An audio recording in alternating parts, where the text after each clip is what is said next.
ETF index mutual funds నేర్చుకుని stock మార్కెట్లో రాణించాలనుకుంటున్నారా? వెంటనే ఈ నెంబర్కి కాల్ చేయండి. హాయ్ హలో నమస్తే, welcome back to Suman TV. Present మనతో పాటు ఉన్నారు chairman of national security studies UGC centre for human security studies founder and executive director Kanneganti Ramesh Babu గారు. నమస్తే సార్. నమస్తే నవీన గారు. సార్, రీసెంట్ గా ఇప్పుడు F1 వీసా గురించి మనం గతంలో వీడియోలు మాట్లాడుకున్నాం చాలా వరకు. ఏంటంటే F1 వీసా పైన ఎవరైతే స్టూడెంట్స్ వస్తున్నారో చదువుకోవాలి, వెళ్ళిపోవాలి, ఇక్కడ సెటిల్ అవ్వాలనే ఆలోచన ఇంకా పెట్టుకోవద్దని చెప్పేసి ట్రంప్ చెప్పడం జరిగింది. ఆ మేరకు కూడా చాలా మంది ఆగిపోయారు కూడా. ఇప్పుడు మళ్ళీ కొత్తగా ఏంటంటే F1 వీసా మీద వచ్చిన వాళ్ళు చదువుకోవచ్చు, ఇక్కడ ఉండొచ్చు, వెళ్ళిపోవాల్సిన అవసరం లేదంటున్నాడు ట్రంప్. దీని వెనకాల ఏమైనా సీక్రెట్ దాగు అనుకోవచ్చు అంటారా? అసలు ఎందుకు మళ్ళీ కొత్త డెసిషన్ అంటారు? డొనాల్డ్ ట్రంప్ తీసుకున్న నిర్ణయాలు తాత్కాలికమే, టీ కప్లో తుఫానే. ఎందుకంటే ఇండియన్ స్టూడెంట్స్ కనుక అమెరికా వెళ్ళి చదువుకోకపోతే ఇండియన్ స్టూడెంట్స్కి నష్టం కాదు, అమెరికా ఎకానమీకి నష్టం అని నేను చెప్పాను. ఎందుకో తెలుసా? వేల కోట్ల రూపాయలు భారతీయ విద్యార్థులు అమెరికాకి ఫీజుల రూపంలో చెల్లిస్తున్నారు. ఇప్పుడు ట్రంప్ గారు అర్థమైంది. ట్రంప్కి అర్థం కాకపోవటం ఏమి లేదు, ఆయన బిజినెస్ మ్యాన్, ఆయన తెలుసు. ఆ మాట అట్లా అప్పుడు ఎందుకు వాడాడంటే అతను ఎంతవరకు తగ్గించగలిగితే అంతవరకు తగ్గించుకోగలుగుతాం. అంటే తప్పుడు చేస్తూ మోసాలు చేసి లోపలికి వచ్చేవాళ్ళని కొద్దిగా స్ట్రిక్ట్గా మాట్లాడదామని చెప్పి అట్లా మాట్లాడారు. సో ఇప్పుడు టోన్ డౌన్ తక్కువయ్యి పర్లేదు రండి అని మళ్ళీ ఎందుకు అంటున్నారు అని మీరు అడిగారు. ఎందుకంటే నిజము, వాస్తవము బయటకు ఏంటంటే money is the name of the game, money is honey.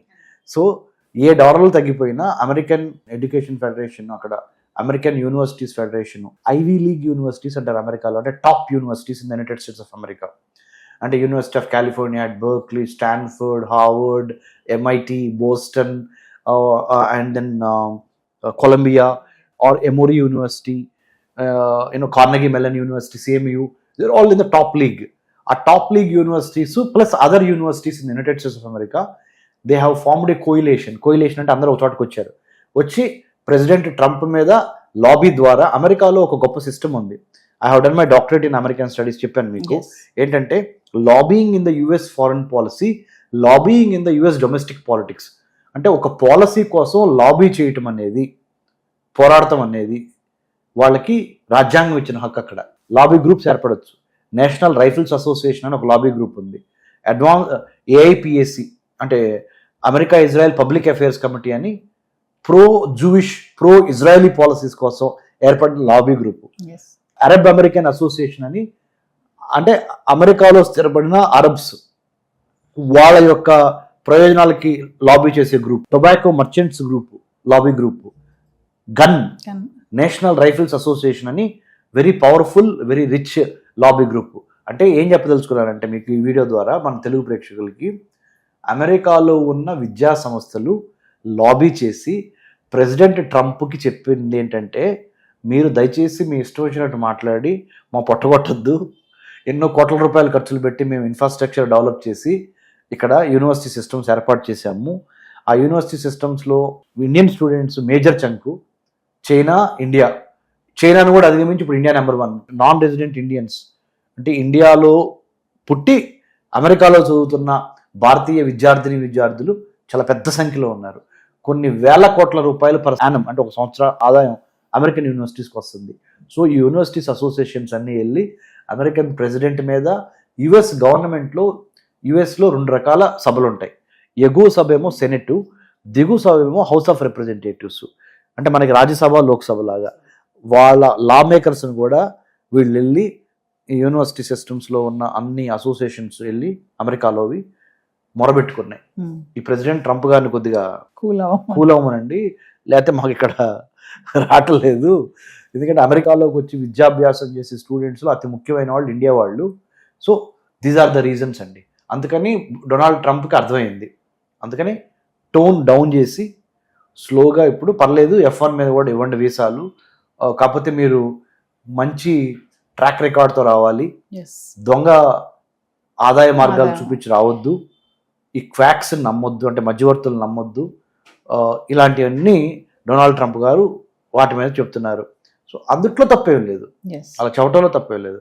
తప్పేడలో ఎక్కడ వస్తుందంటే జాతి వివక్షత కానీ లేదా ప్రాంత వివక్షత కానీ, అంటే territorial discrimination based on territory or country, discrimination based on color, మన స్కిన్ కలర్ని బట్టి, డిస్క్రిమినేషన్ బేస్డ్ ఆన్ రిలీజియన్, ఇవి లేకుండా ఓన్లీ మెరిట్ ప్రకారం మీరు వచ్చి చదువుకుంటానంటే మాకేం ప్రాబ్లం లేదు అనే విధంగా అతను మాట్లాడుతున్నాడు ఇప్పుడు. Yes. So I think Donald Trump గారికి అర్థమైంది ఏంటంటే America, let's make America great again అనే నినాదం కదా. మరి అమెరికాని గ్రేట్ చేయాలంటే అర్థం ఏంటి? అమెరికాకి డబ్బులు రావాలి. అమెరికాకి డబ్బులు రావాలంటే విద్యా వ్యవస్థ ద్వారా డబ్బులు రావాలి. అలాంటి అమెరికాకి డబ్బులు వచ్చే విద్యా వ్యవస్థని లేనిపోయి పిచ్చి పిచ్చి రూల్స్ పెట్టి నాశనం చేయొద్దు అని చాలా గట్టిగా ఎస్. అమెరికాలో ఉన్న సెనెట్కి, హౌస్ ఆఫ్ రిప్రజెంటేటివ్స్కి, American universities association, American secondary higher education institutes and associations have come together and lobbied and conveyed in a very strong sense message to United States of American president not to meddle in these kind of issues and then not to impose too many sanctions.